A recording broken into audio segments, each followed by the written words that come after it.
Ay di gaari nga mga kaangkaw, ay isang magandang umaga na naman mga kaangkaw at magandang umaga haring araw. Isang magandang blessing na naman to mga kaangkol para simulan ang ating mga pangarap. For today's video nga mga kaangkol ay gagawa tayo ng food cart na pag-isip-isip nga namin ni Mrs. ay gawing food cart itong ating munting e-bike. At tara mga kaangkol, samahan nyo ko bumili ng materyales upang umpisa na itong ating munting food cart. At dini nga mga kaangkol, pagkatapos naming mag-almusal ay kami ay bumiyahe na ni Mrs. mga kaangkol para nga mabili na ang ating mga materyales na gagamitin sa ating paggawa ng food cart. At ako'y munting nagsimba muna at nagdasal sa ating munting simbahan para sa pagpapasalamat sa mga blessing na natatanggap mga kaangkol. At dini nga mga kaangkol ay tayo bumili ng tubular upang itong ating gagawin na frame o pampatibay sa ating gagawing food cart mga kaangkol. At akin na nga tinalian ng taling barkaw mga kaangkaw ay baka mga paligwas aray ay talaga naman ay ina, mapapasabi ka na lang ng inang. At dini nga mga kaangkaw, linagyan ko na rin ng jariyaw ang bawat dulaw sa unahan at hulihan at para makikita namin ang aking kasunod o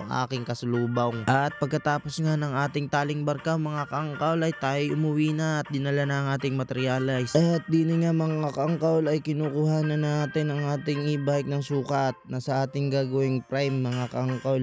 At dito kasi sa aking napag-anuhang plano ay aking ipapatong na laang ang ating gagawing prime. Dahil napansin ko ang prime ng e-bike mga kaangkol ay may kanipisan, kaya mahihirapan tayo mag full weld o mai-welding.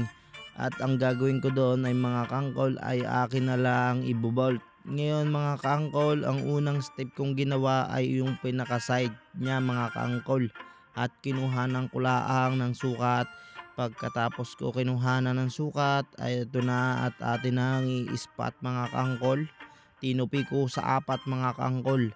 At ito mga kaangkol ay atin ang wiwildingin. At sa mga nagtatanong sa akin mga kaangkol, bakit daw ang dami kong scales? At ito'y ikukwento ko laang mga kaangkol. Ako nga po pala ay graduate sa YTA,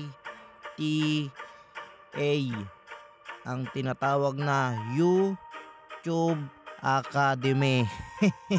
Diyan lang tayo graduate mga kaangkol. Dahil sa YouTube Academy mga kaangkol ay marami ka nang matututunan. Kahit anong gusto mong matutunan na diskarte sa iyo buhay ay i-YouTube mo lang mga kaangkol, ay di ka kagara nga.